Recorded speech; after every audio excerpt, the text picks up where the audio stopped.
So if you got a Jeep JL lifted, and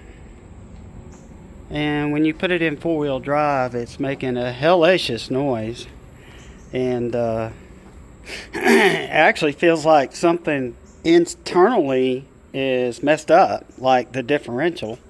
This Jeep has 130,000 miles on it. It's been lifted since it had 500 miles on it.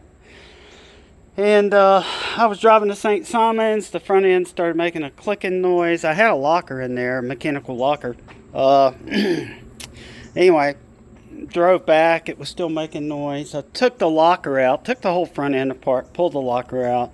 Still making noise. And like I said, it sounds like it's a horrible noise coming from the differential. But it wasn't. It was that right there. No, not that. This drive shaft, the CV in the front, the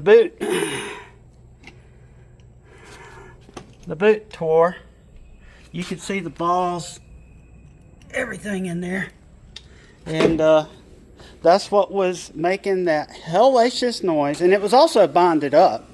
When I was trying to take it off, it was bound. But anyhow, I just Facebook Marketplace got me a new takeoff axle that had about 10,000 miles on it for like $100, and I'll just keep that one and fix it. Maybe put the Terraflex on it, joint. But that one did last 125,000, well, 130,000 miles. So it's not like it goes bad in 5,000 miles. But anyhow, if you hear a hellacious noise coming from your front end and it sounds like it's fixing to fall apart, you may want to check your CV. I can't believe that's all it was.